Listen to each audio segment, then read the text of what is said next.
7 करोड़ महामंत्र बताया गया है और 7 करोड़ महामंत्र में सब श्रेष्ठ मंत्र वह मंत्र गुरु मंत्र है।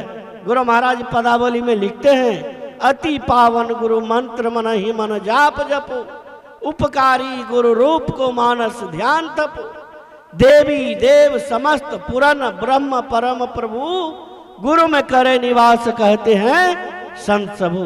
तो आप संतों के शरण में जाएं, एक नाम का जप करें, नाम संबंधी रूप का ध्यान करें और सुन ध्यान करें और अंत में नादान संधान क्रिया द्वारा उस परम प्रभु परमात्मा को प्राप्त करें।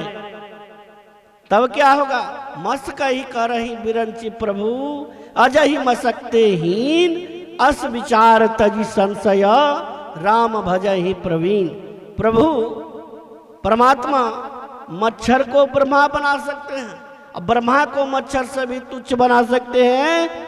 ऐसे विचार करके सब संदेहों को छोड़कर बुद्धिमान चतुर प्राणी राम का भजन करते हैं। तो बोलिए प्रेम से श्री सद्गुरु महाराज की जय।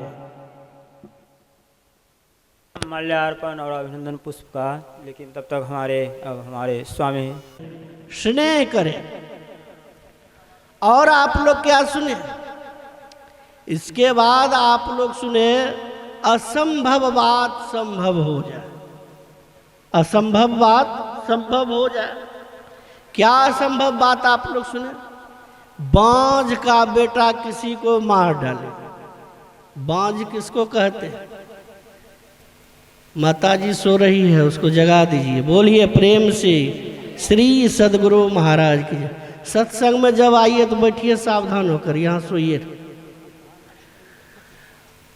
तो आप लोग सुने, बांझ का बेटा किसी को मार डाले। तब बांझ किसको कहते हैं? जिसको पुत्र पुत्री नहीं होता है उसे क्या कहते हैं? बांझ कहते हैं।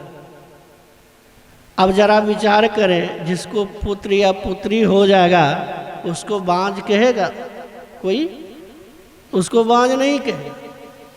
यहाँ ब्रह्मबाजी कह रहे हैं, ब्रह्म ज्ञानी कह रहे हैं सब। कोई कम है? भगवान शिव कम है? जो सृष्टि को बनाए हैं ब्रह्मा जी वो कम है? नारद जी कम है? ये सब कर रहे हैं बांझ का बेटा किसी को मार डाले। अब जरा विचार करें, जिसको पुत्र पुत्री होगा वो बांझ नहीं कहलाएगा। तो कहते हैं बांझ का बेटा किसी को मार डाले। अब क्या कहिएगा? असंभव बात है कि नहीं? एक बार ज्ञापन कीजिए। एक बार मर्यादा पुरुषोत्तम भगवान श्री राम और लक्ष्मण जी को हर के ले गए पाताल लोक। अहरावन किनको हर के ले गए? हनुमान जी। किनको ले गए? लक्ष्मण जी और भगवान श्री राम। पाताल लोक में चोरा के ले गए, इनको हर के ले गए, वहां बांध के रख दिए। हनुमान जी पता लगाते लगाते पाताल लोक पहुंच गए। देखते हैं उनके स्वामी को बांध के रखा है, मर्यादा पुरुषोत्तम भगवान श्री राम को, लक्ष्मण जी को। जाते हैं छोड़ाने के लिए। कौन? हनुमान जी। और जब हनुमान जी छोड़ाते हैं, किसी को कैद में करके रखते हैं, जेल में भी देते हैं, तो क्या करते हैं? पहरेदार देते हैं कि नहीं? तो पहरेदार में खड़ा था मकरध्वज। अब हनुमान जी छोड़ा रहे हैं, कहते हैं हनुमान, कहते हैं आप कौन है छोड़ाने के लिए आए? पहले हमसे युद्ध कीजिए, हम इनको रक्षा में हैं, इनको कैद में करके जो रखा है, हमको ड्यूटी मिला है इसको देखने के लिए, आप छोड़ा के नहीं ले जा सकते। तो हनुमान जी क्या किया? उनसे युद्ध करने लग गए। मकरध्वज कहते हैं आखिर आप जो है इनके तरफ से युद्ध कर रहे हैं, आप कौन हैं? अब दोनों में युद्ध चल रहा है, बात भी छिड़ गया, पूछ रहे हैं। तो हनुमान जी कहते हैं मेरा नाम है पवन पुत्र हनुमान। मकरध्वज क्या करते हैं? अब जो युद्ध चल रहा था छोड़ दिए, हनुमान जी के चरणों में प्रणाम किए। हनुमान जी का दिमाग ठनक गया। हनुमान जी कहने लगे अरे दुष्ट, अभी मुझसे युद्ध कर रहा था, अभी तुम तुरंत प्रणाम किया, क्या बात है? हनुमान जी के मन में हुआ कि ये मायावी राक्षस है, हो सकता है मेरे पे हमला करे। तो कहते हैं तुम जो है अभी प्रणाम किया, क्यों प्रणाम किया? मकरध्वज कहते हैं इसलिए मैंने आपको प्रणाम किया, आप मेरे पिताजी हैं। अब हनुमान जी का दिमाग घूम गया, हिल गया कि मैं बाल ब्रह्मचारी हूँ, विवाह नहीं किया हूँ, कभी विषयों का अधीन नहीं हुआ हूँ, और तुम मेरा पुत्र कैसे हो गया? तो हनुमान जी को कहते हैं कौन? मकरध्वज कहते हैं जरा आप याद कीजिए, आप एक बार लंका जलाने के लिए गए थे, रावण आपके पूंछ में आग लगाया था, आप उछल उछल के लंका जला रहे थे। तो हनुमान जी कहते हैं हाँ जला तो रहे थे। तो जब आप उछल उछल के आग से उछल उछल के आप लंका जला रहे थे और आप अपना पूंछ का आग बुझाने के लिए समुद्र में घुसे थे, तो हनुमान जी कहते हैं घुसे तो थे। तो कहते हैं उसी समय आपके शरीर से पसीना निकला और एक मछली ग्रहण कर लिया, उसी से मैं पैदा लिया हूँ, बताइए आप मेरे पिता हैं कि नहीं? ब्रह्मवादी कहते हैं कि शायद किन्हीं को ऐसा पुत्र हो जाए, अनहोनी बात है, असंभव बात है, कोई संभव करके दिखा दे, इस बात को आप थोड़ी देर के लिए मान लें, लेकिन जब तक राम का भजन नहीं करेंगे तब तक आप शाश्वत सुख को प्राप्त नहीं कर सकते। आप लोग सुने फिर, आकाश में बहुत तरह के फूल फूल जाए, हम लोग फूल कहाँ लगाते हैं? जमीन पे लगाते हैं। यहाँ ब्रह्मवादी क्या कह रहे हैं? आकाश में बहुत तरह के फूल फूल जाए, चंद्रमा पर जमीन खोजा है, चंद्रयान 3 लॉन्च किया, चंद्रमा पर गया देखने के लिए जमीन, और कुछ जगह जमीन का शेष भाग भी मिला है। अगर यदि कोई चंद्रमा पर फूल लगाएगा तो आप यहाँ से देखेंगे तो दिखाई पड़ेगा? नहीं पड़ेगा। आप लोग दीपावली के अवसर पर फटाका फोड़ते हैं, आकाश में फोड़ते हैं कि नहीं? कुछ ऐसे फटाके हैं उसमें जब आग लगाएंगे ऊपर में जाएगा, रात्रि में वह फटाका फोड़ता है तो लाल पीला हरा उजला ऐसा कई तरह का रंग बिरंग का आपको लगेगा कि आकाश में बहुत तरह के फूल फूल गया। क्या वास्तविक में यह फूल है? नहीं है। वैज्ञानिक यहाँ तक सिद्ध करके दिखा दिया, चंद्रमा पर जमीन ढूंढ लिया, आकाश में बहुत तरह के फटाके के द्वारा लाल पीला हरा ऐसा कर दिया, लगता है कि वह फूल है लेकिन फूल नहीं है। कोई वैज्ञानिक ऐसा रिसर्च करके दिखा दे, आकाश में बहुत तरह के फूल उगा के दिखा दे। ब्रह्मवादी कहते हैं इस बात को आप थोड़ी देर के लिए मान लीजिए, लेकिन जब तक राम का भजन नहीं करेंगे तब तक आप शाश्वत सुख को प्राप्त नहीं कर सकते। आप लोग सुने, कछुए के पीठ पर चाहे बाल जमावे, कछुआ का पीठ जो है बहुत चिकना होता है। सतयुग द्वापर त्रेता, हम लोग कलयुग में हैं, अभी तक कछुआ के पीठ पर बाल उगा है? नहीं उगा है। अब ब्रह्मवादी कह रहे हैं, कौन कह रहे हैं? ब्रह्मवादी कह रहे हैं कि कछुए पे पीठ पर चाहे बाल जमा, नाखून पे बाल उगता है, किन्हीं के नाखून पे बाल, दांत पे बाल उगता है, इसलिए कि यह चिकना होता है, ठोस होता है, इस पे बाल नहीं उगता है। अब ब्रह्मवादी कहते हैं, अच्छा आप लोग एक बार तो ध्यान दीजिएगा,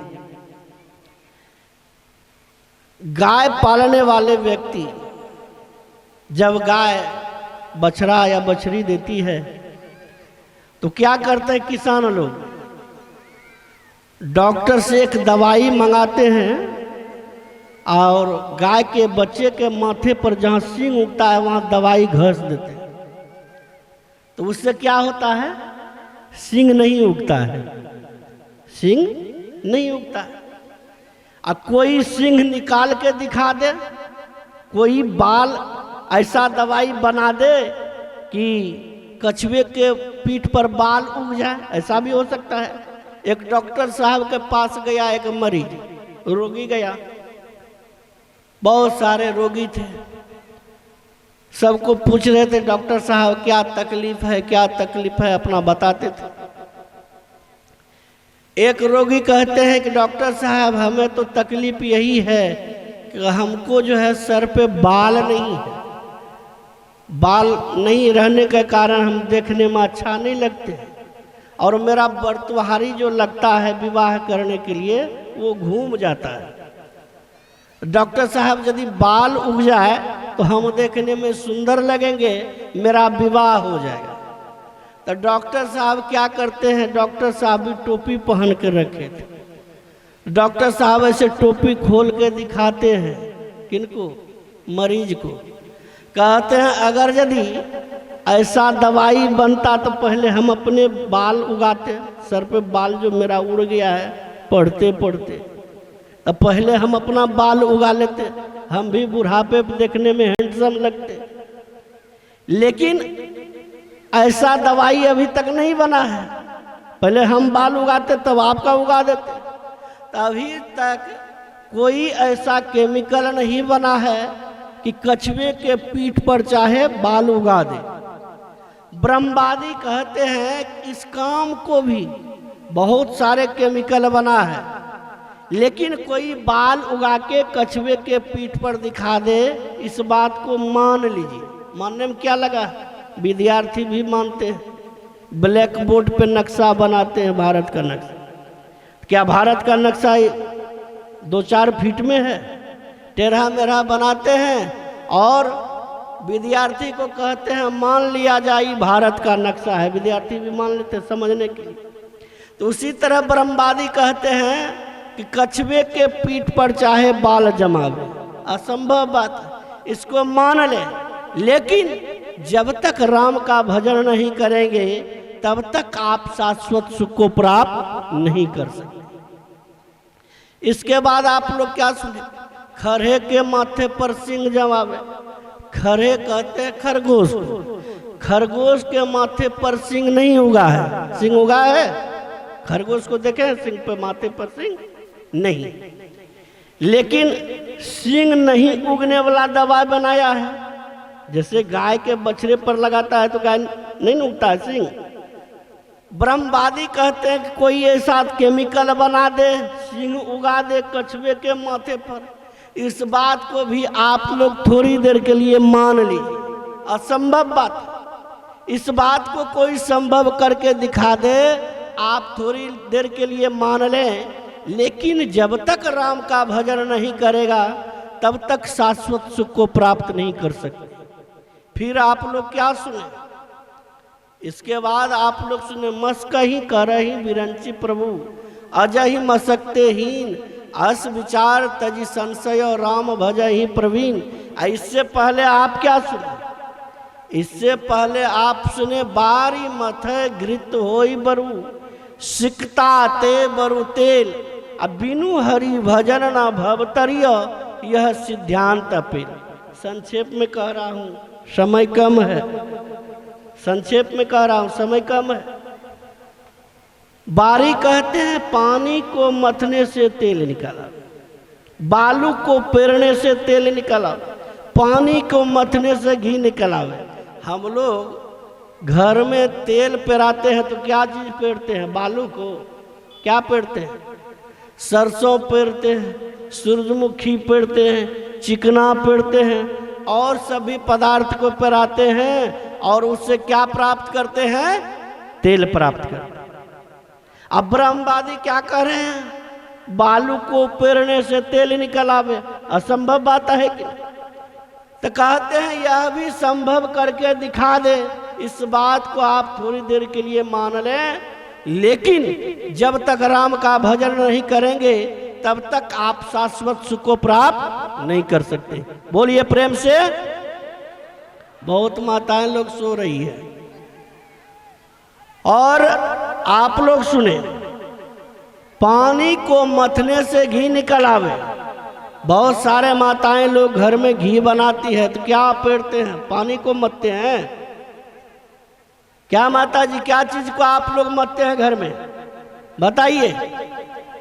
आप लोग पानी को मथते नहीं होंगे, क्या करते हैं? दूध को मथते हैं, दूध को औंटते हैं, छाली जमा करते हैं, उसको मथते हैं, क्रीम निकालते हैं, फिर उसको गर्म करके घी प्राप्त करते हैं। ब्रह्मवादी कह रहे हैं कि पानी को मथने से क्या घी निकल आवे। तो पानी को मथने से कुछ निकलता है? पानी को मंथन करने से पन बिजली तैयार होता है।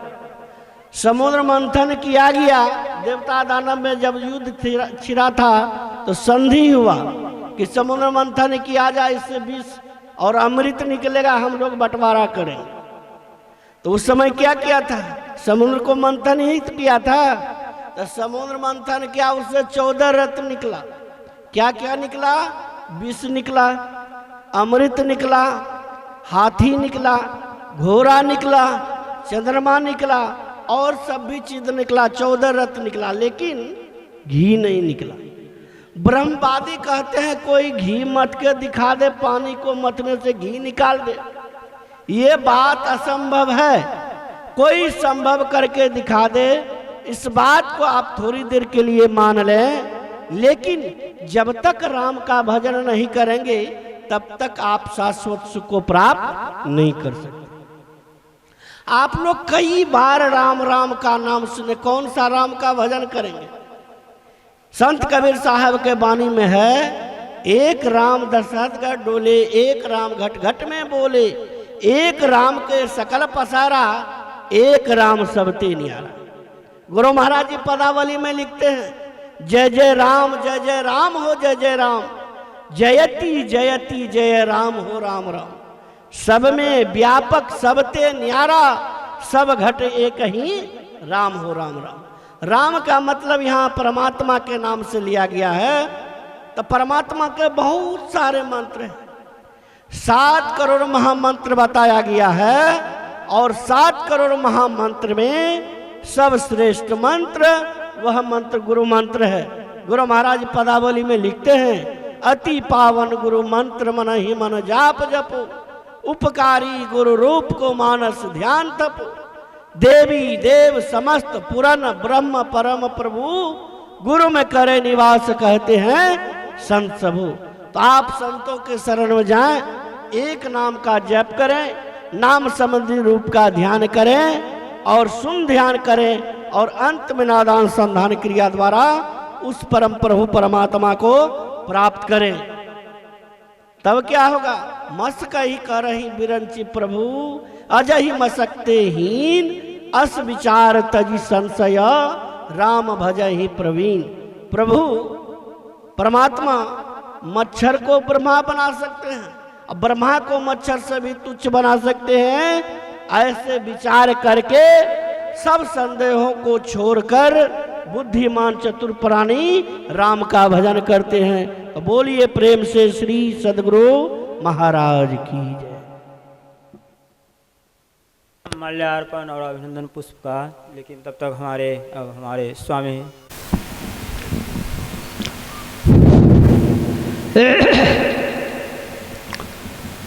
श्री सद्गुरु महाराज की जय, श्री सद्गुरु महाराज की जय। एक बार बुलंद आवाज में जयकार लगावें उपस्थिति के अनुकूल। श्री सद्गुरु महाराज की जय। मंगल मूर्ति सद्गुरु, मिलबे सर्वाधार, मंगलमय मंगल करन बिन बारंबार।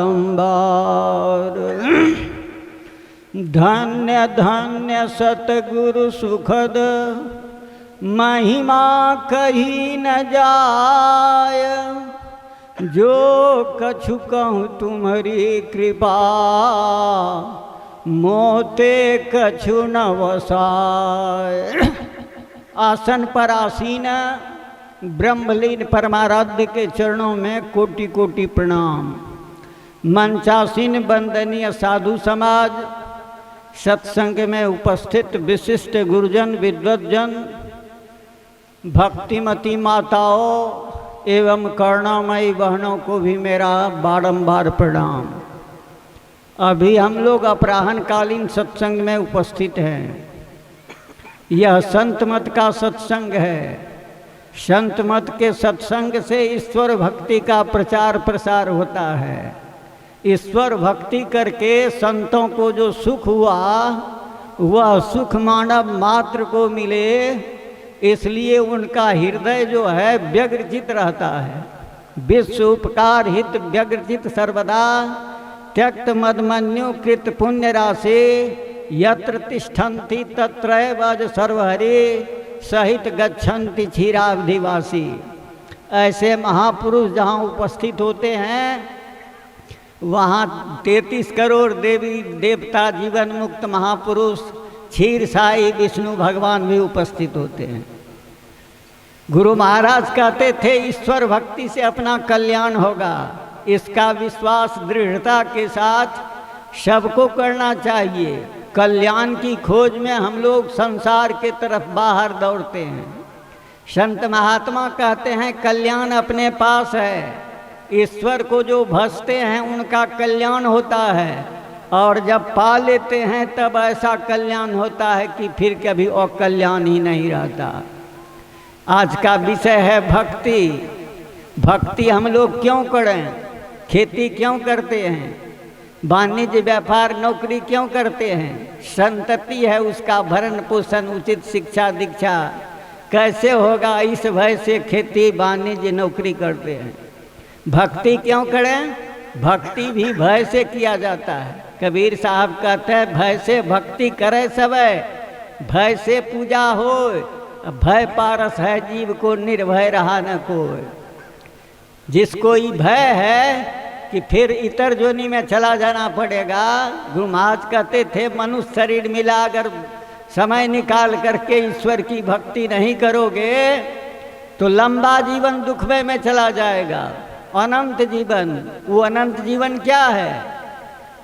इस शरीर बिना भक्ति किए चला जाएगा तो 83,99,999 जोनी घूमना पड़ेगा, तब मनुष्य शरीर हाथ लगेगा। अगर भक्ति का संस्कार बनाएंगे तो इस संस्कार को संभालने की क्षमता इतर जोनी को नहीं है। बार बार मानव शरीर मिलेगा और संस्कार जो पहले जन्म का है अनायास इस ओर लग जाएंगे। इसलिए भक्ति का अर्थ सुन रहे थे सेवा।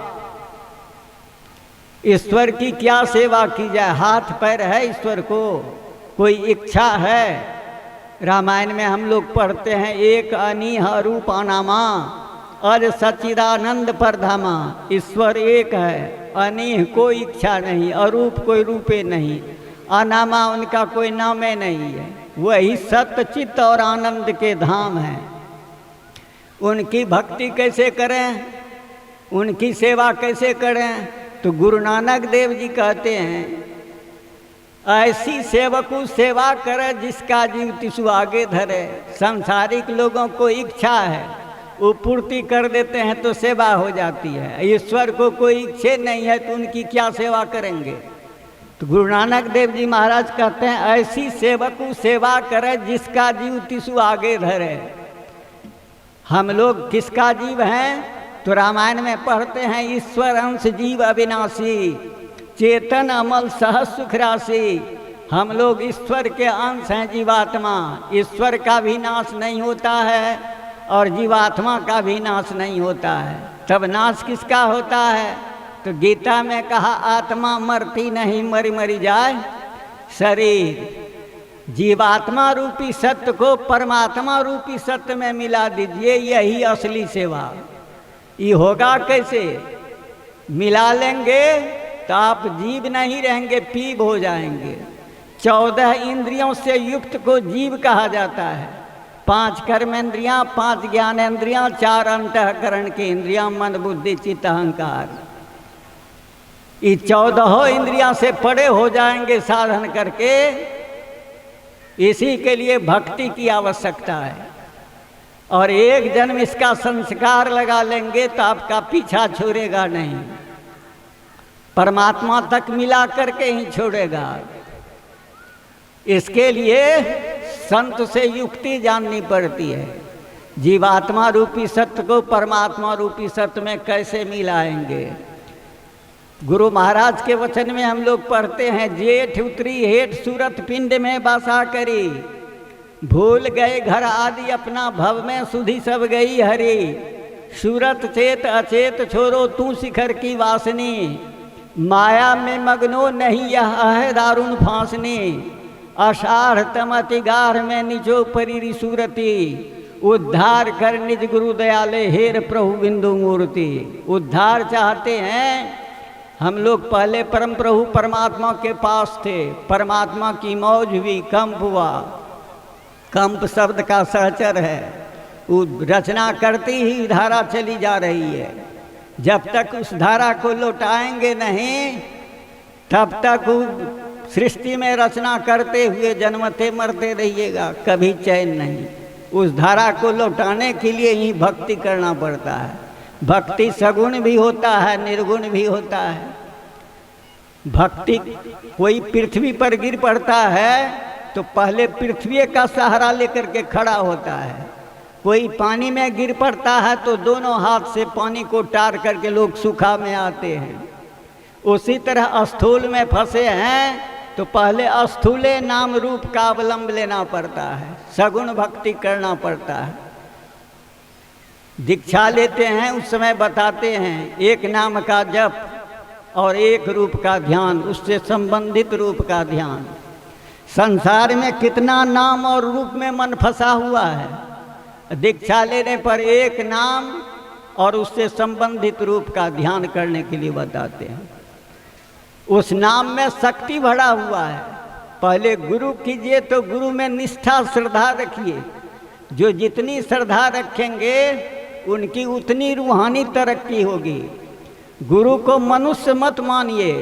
कबीर साहब लिखते हैं, गुरु मानुष करी जानिए ते नर कहिए अंध, महादुखी संसार में आगे जम का फंद। गुरु तो शुद्ध स्वरूप हैं, शेष तो माने देह। कहे कबीर गुरुदेव से कैसे बढ़े सने। गुरु तो शुद्ध आत्म तत्व परमात्मा में मिले हुए हैं। हम लोग मनुष्य मानते हैं तो कितना प्रेम बढ़ेगा। विश्वास रखिए कि ये मंत्र हमको भवसागर से पार कराने वाला मंत्र है। लेकिन मंत्र हम लोग जपते हैं तो मन भाग जाता है। पूर्व जन्म का जो संस्कार है वो कुसंस्कार पवित्र नाम का सुमिरन करने नहीं देता है। तो सुमिरन कैसे करें? तो सहजो भाई से कहते हैं चरणदास जी महाराज,